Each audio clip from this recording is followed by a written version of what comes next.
Chers amis, bonjour. Bonjour les amis. Et bonjour la France. Oui, aujourd'hui on va vous donner quelques petites nouvelles du Venezuela, en fonction des dernières actualités, bien sûr. Et puis en passant, on va vous transmettre quelques nouvelles de nous. Oui, merci beaucoup pour commencer à toutes les personnes qui nous soutiennent, qui nous ont soutenus jusqu'à là et qui continuent à nous soutenir. Oui, on a eu un gros coup d'oxygène, une grosse bouffée d'oxygène dernièrement, avec en particulier 2 personnes qui nous ont adressé des dons qu'on a reçus dernièrement, ce qui était absolument inespéré.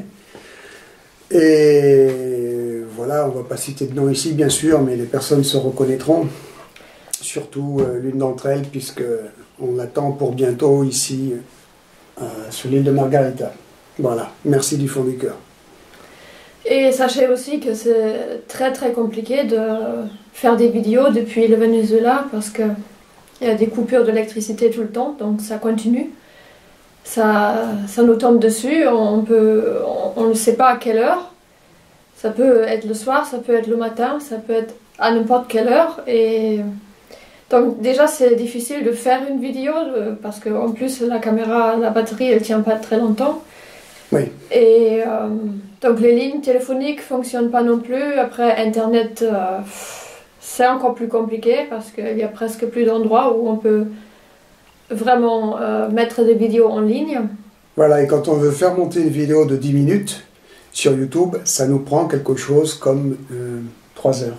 Ouais, et dans tout ce temps-là, il ne faudra pas de coupure d'électricité, ni de ligne internet. Voilà, c'est-à-dire qu'il faut que dans la zone où nous trouvons en ce moment-là, déjà, on n'ait pas de coupure d'électricité, et que dans la zone où il y a les antennes relais, il n'y en ait pas non plus. Sinon, patatras, la connexion tombe et on est... Bref, voilà.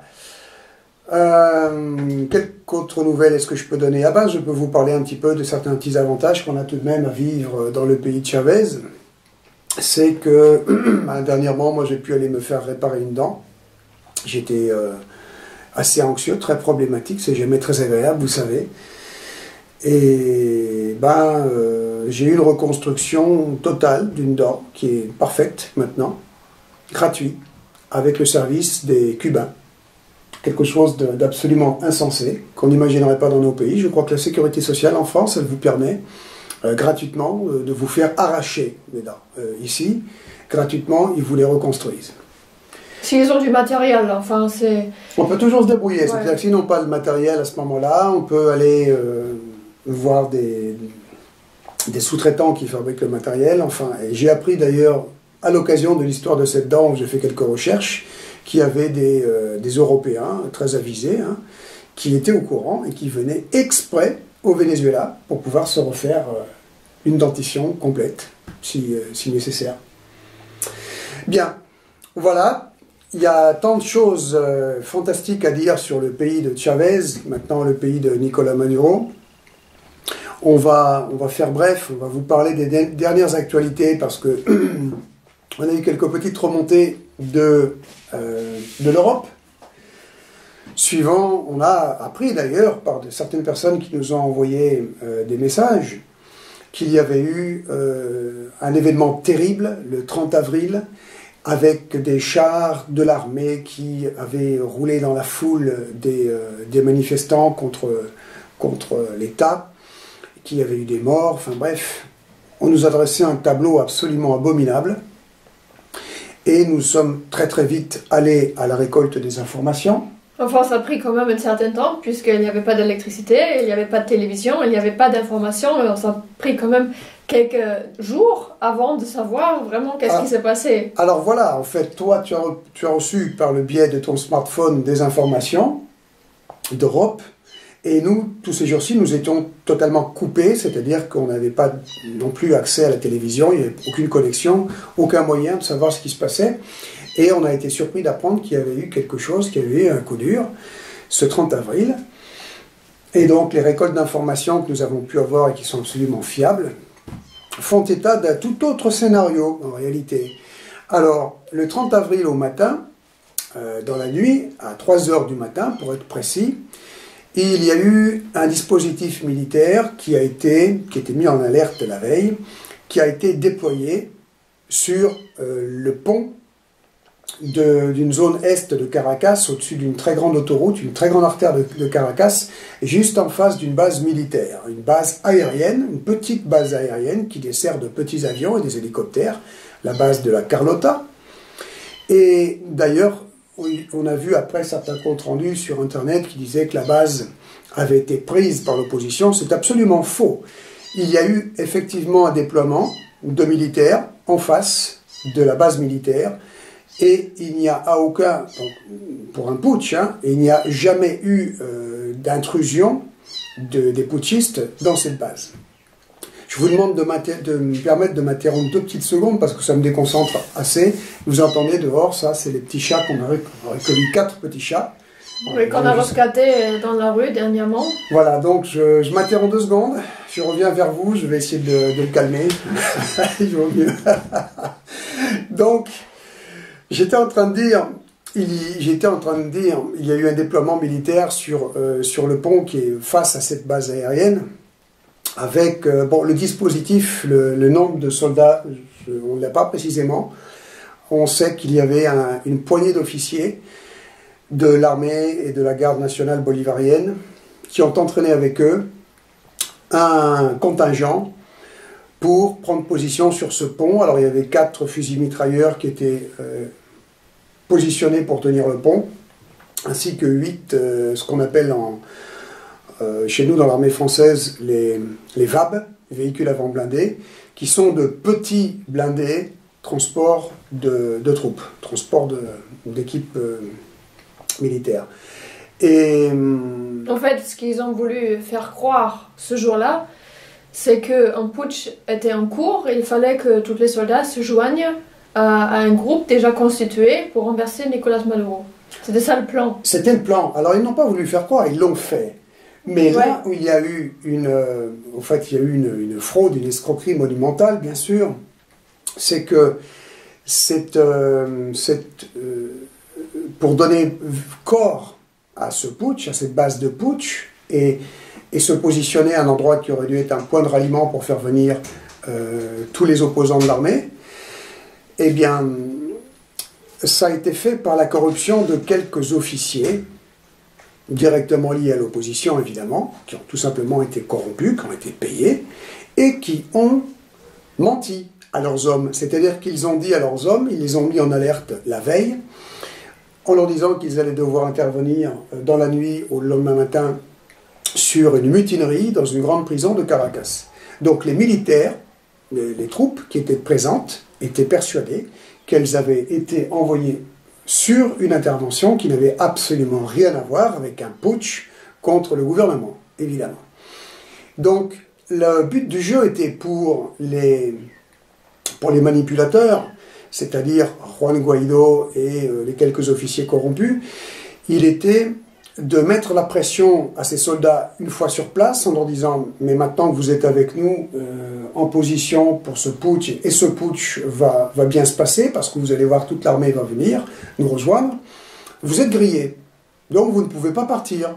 Si maintenant vous avez compris de quoi il en retourne, si vous quittez notre opposition, vous allez tout simplement vous faire arrêter pour trahison, perdre votre carrière, etc. » Donc ils ont menti comme c'est pas possible, voilà. Mais les soldats ils se sont rendus compte parce qu'ils ont vu Juan Guaidó et Leopoldo López, et là ils ont compris voilà. Qu'ils sont embarqués dans une histoire qui n'est pas du tout ce qu'on leur a raconté. Donc à 3 h du matin ils étaient déployés sur ce fameux pont, et vers 5 h du matin les militaires voient appliquer l'autre clown de Juan Guaidó et le Léopold López. Léopold López, il faut savoir que c'était la première figure de l'opposition qui en 2002 avait fait parler de lui en étant commanditaire de deux meurtres de sang-froid qui avaient été commis avec des tirs effectués sur 2 groupes opposés, les chavistes et les opposants qui devaient se confronter à un moment donné, donc après une manipulation. Et il avait mis en place un type avec un fusil qui avait abattu une personne de chaque côté du groupe pour faire monter la sauce. Voilà le type de méthode employée par l'opposition. Donc les militaires ont vu débarquer ce Léopold Lopez, qui était en détention à domicile. Jusque-là, il avait été condamné, je ne sais plus si c'est 13 ou 17 ans de prison. Je crois que c'est 17, à vérifier. Et là, il effectuait sa peine, en tout cas, en détention à domicile, qui est tout de même extrêmement souple. Alors, petite info complémentaire, les policiers qui étaient chargés de le surveiller gentiment à son domicile ont été corrompus pour le laisser partir.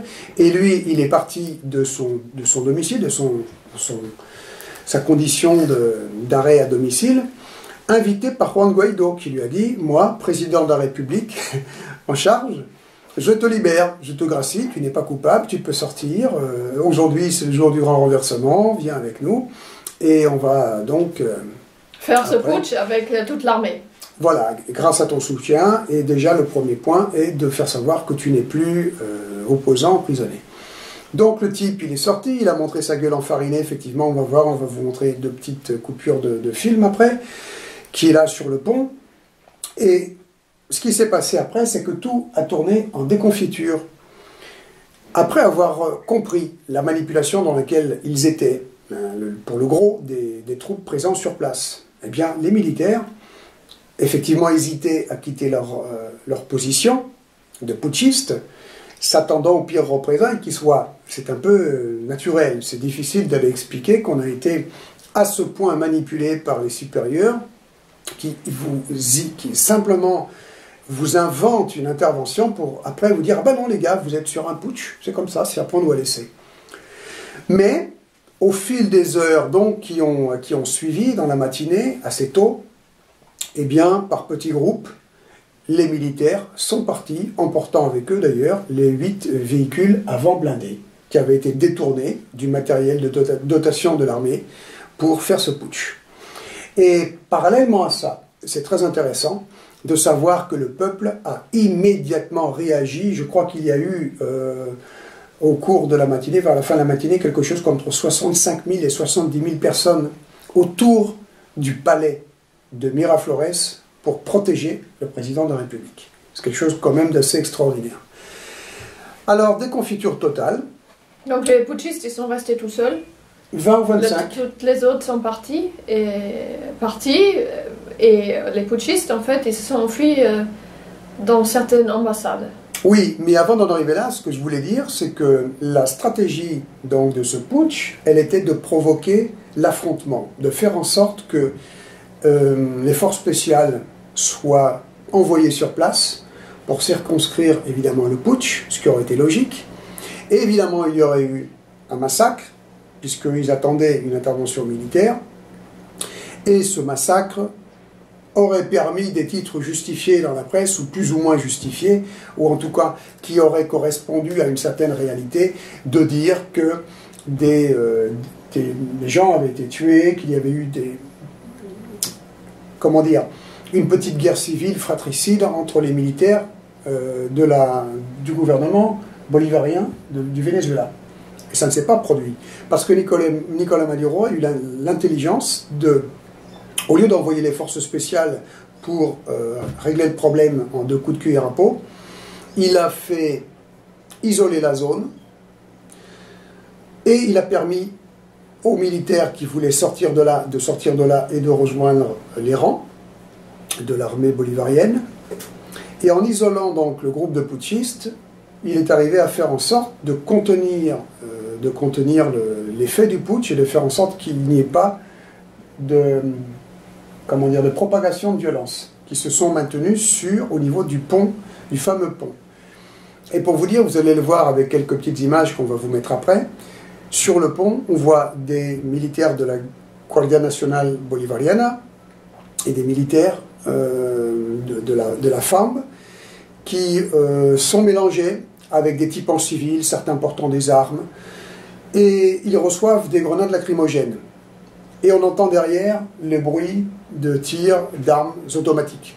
Et effectivement. Eh bien, il faut savoir que les grenades lacrymogènes qui sont envoyées par l'armée pour justement essayer de faire dégager le gros des émeutiers, parce qu'il y avait quand même 200 émeutiers à peu près sur la zone. Et les tirs d'armes automatiques qu'on entend sont des tirs de riposte des putschistes, qui faisaient feu, donc, sur les militaires et les policiers de la garde nationale, les policiers et les militaires de la garde nationale bolivarienne. Il faut savoir qu'il y a eu quelque chose comme 8 blessés, je crois que c'est 8, le nombre de blessés qu'il y a eu, donc 2 dans un état critique, par balle, des officiers supérieurs de la Guardia Nacional Bolivariana, et que la seule riposte donc il y a eu de l'armée, ça a été des jets de grenades lacrymogènes et des jets de grenades fumigènes. Donc, ça a complètement... ça n'a pas fonctionné, encore pour une fois. Ça n'a pas fonctionné. Ils ont comme d'habitude, voulu faire croire que le peuple se révolte et l'armée se révolte. Et comme d'habitude, tout est faux. Voilà. Donc, l'opération qui était montée avec une infinité de perversité a été un flop total, comme les opérations de déstabilisation précédentes, qui s'est soldée, comme tu le disais, Janet, par la fugue des principaux impétrants dans les ambassades. Donc ils vont aller chercher refuge dans les ambassades du Chili, ambassade d'Espagne.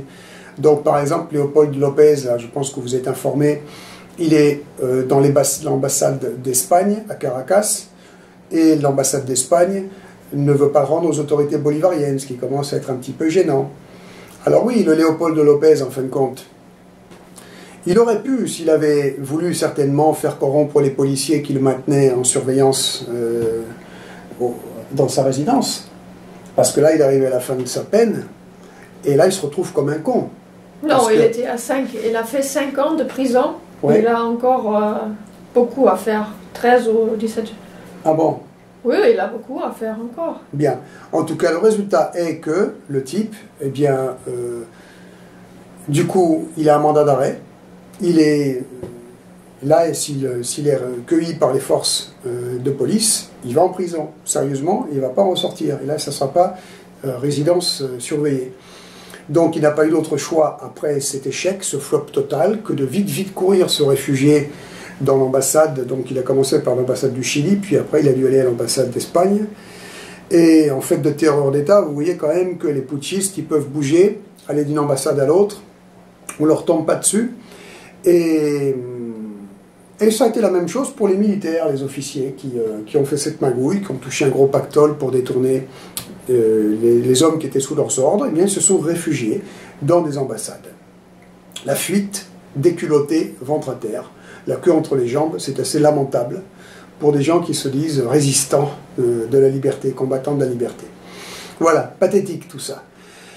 Donc, le lendemain, il y a eu un défilé extraordinaire, le 1er mai, dans tout le pays, et surtout à Caracas, où toutes les grandes artères de Caracas étaient des marées humaines de chavistes, du peuple, en soutien donc au gouvernement de la République bolivarienne du Venezuela. Ça, c'est la réalité. Oui, c'est assez incroyable avec tous les problèmes qu'il y a, avec de l'eau aussi, parce qu'il faut savoir qu'il n'y a pas d'eau courante non plus. C'est très dur, oui. Et comme il n'y a pas d'électricité, il n'y a pas d'eau qui vient, et même sur l'île ici aussi, c'est pareil, que l'eau arrive une fois tous les 2 semaines, donc les gens remplissent les tanks. Les tanks, c'est-à-dire les citernes, les grandes citernes. Les citernes, et des fois, ça ne vient pas, ou ça vient plus tard, ou... Enfin, c'est un peu difficile. Et d'ailleurs, ces derniers jours, il y a eu aussi une grande opération de citernes distribuées, offertes par le gouvernement dans plusieurs régions. Et oui, il faut parler quand même un petit peu aussi de ce que fait le gouvernement Nicolás Maduro, parce qu'il est roulé dans la boue excrémentielle par les merdias, n'est-ce pas? Mais en réalité, ils font absolument tout ce qu'ils peuvent pour contrecarrer les effets pervers de cette guerre non conventionnelle qui est menée donc, depuis tant d'années. Et à titre d'exemple, on n'arrive pas loin de... le nombre de... C'est 300 000 viviendas qui ont été livrées. Hein. 3 millions. 3 millions, pardon. Qu'est-ce que je 3 raconte? millions. 3 millions. Quasi. Quasi 3 millions d'habitats sociaux ont été délivrés au peuple, au jour d'aujourd'hui. Depuis 8 ans. C'est-à-dire qu'on est, vu le taux de la population, un petit peu au-delà de 10%. La population aussi entre 25 et 27 000 millions de personnes à l'heure actuelle. Et là, vous avez 10%, un peu plus de 10% de la population qui a reçu les clés d'un appartement absolument neuf, tout équipé, de la main du gouvernement. Oui, c'était la mission Vivienda, mission appartement, maison, qui est initiée par Chavez à l'époque. Voilà, et que continue Nicolas Maduro, malgré les extrêmes difficultés qu'il y a. Oui, donc une maison, un appartement gratuit. Alors, unique dans le monde. Avec donc toutes les critiques, les coups tordus, les déballements de contre-vérités et de calomnies qui vous sont déversés dans la presse pour vous manipuler. Effectivement, en parallèle, la tension monte, c'est assez inquiétant, puisqu'on a dans ce jeu les Russes qui se positionnent, donc l'armée russe était venue renforcer les effectifs, prendre position de façon officielle, et il y a un échange maintenant d'avertissements de plus en plus secs, de plus en plus incisifs entre Poutine et Trump. Trump, Poutine, Poutine, Trump, et on replonge dans un climat de guerre froide qui nous inquiète effectivement au plus haut point. Jusqu'où cela va aller, on peut avoir les pires pronostics à l'esprit. Mais bon, il ne faudra pas que la vidéo soit trop longue, sinon je crains qu'on ne va pas pouvoir le mettre en ligne. C'est vrai, mais bon, je voulais conclure par une note positive. À l'heure actuelle,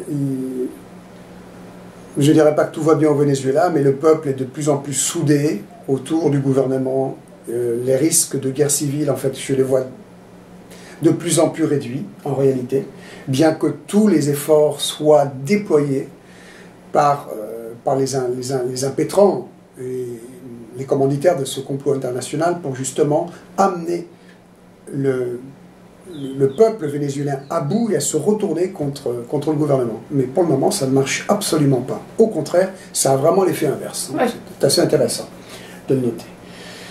Bon, voilà, je pense qu'on a fait le tour pour le petit compte-rendu du dernier événement, ouais. du 30 avril 2019. On va vous rejoindre à quelques images. On va vous mettre quelques petites images qui parlent d'elles-mêmes et puis retourner à nos occupations qui en ce moment sont donc de nourrir 4 petits chats qui ont croisé notre route. Un matin, on est allé faire notre footing et on est tombé sur 4 petits chats qui venaient d'être largués d'une voiture qui était... sur un sac plastique à côté de la route, donc on n'a pas pu partir. Des petits morceaux comme ça, on ne savait pas si c'était des souris ou des chats encore. Voilà. Du coup, le footing en croix, on les a ramenés et puis bon, c'est un peu compliqué parce qu'on n'a pas de maison, on n'est pas fixé à un endroit, mais bon, on se refait pas, que vous voulez. On a un cœur ou on n'a pas de cœur. Ça, c'est le genre de choses qui ne sont pas contrôlables.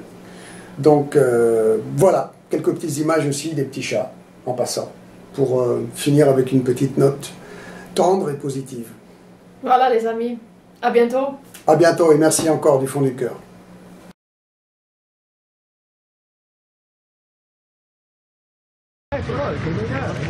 Bájalo, porque la gente se pone nerviosa. Bájalo.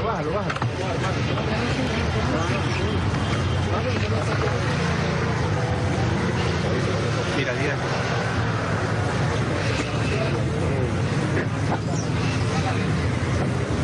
pero...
de la isla.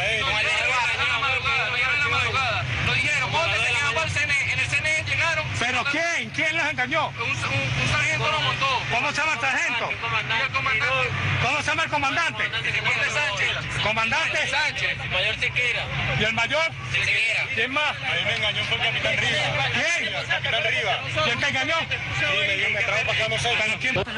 Bueno, el día de ayer, aproximadamente a las 6 de la tarde, nos mandaron a buscar nuestros uniformes patriotas para recibir unas condecoraciones y una noticia que nos cambiaría la vida. Eso fue la información que nos dieron. Eso sería para la tarde-noche. Nos dijeron que de golpe 5 o 6 estuviéramos todo eso preparado. No se dio esa hora. A las 3 de la mañana nos mandaron a buscar fusil al helicoide, a retirar fusil, y nos dijeron que íbamos a tomar el penal de Tocorón, porque habían ingresado mil fusiles y que iban a sacar a los presos para que salieran en contra del pueblo. Esa reunión que iba a ser con los comandos del SEBIN, el FAE y nosotros, iba a ser aquí en Altamira. O sea, el punto de salida iba a ser aquí, hacia el penal de Tocorón. Y no fue así. Cuando llegamos aquí, lo que hicieron fue entregarnos brazaletes, mandarnos a trancar la vía y nos informaron que esto era un golpe de Estado. ¿Y quiénes? ¿Quiénes le mandaron a hacer eso? Ahí se encontraba el comandante Rafael Pablo Soto Manzanares. ¿Quién es ese? Él es un comandante de la Guardia Nacional. Estaba el mayor Sequea, que son 2 hermanos, y el comandante Sánchez Illich, que fue lo que logré identificar. ¿Y después cómo hicieron ustedes para venirse para acá? Nos comunicamos con mi mayor general Rodríguez Cabello y coordinamos cómo venirnos para acá, para La Carlota, y él nos fue buscando uno por uno para venirnos. Nos vinimos en nuestros carros, en los carros que tenía mi general y en moto. ¿Qué piensas tú de esta situación? No, que esto es otro sabotaje de la derecha golpista, que lo que quiere es que nosotros mismos nos enfrentemos. Así mismo, eso es lo que están buscando, enfrentar militares con militares, pero ya le demostramos de nuevo que no van a poder. C'est possible. Voilà, un moment de détente au Venezuela, avec 4 petits rescapés. Voilà, 2 noirs et... Des rescapés par des naufragés. Bah oui, hein.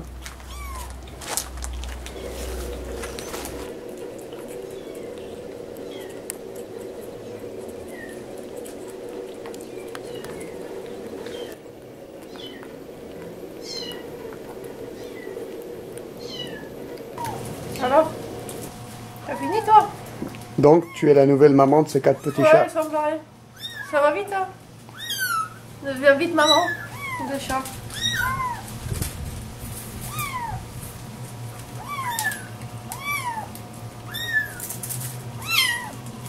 Voilà, c'est ton avis.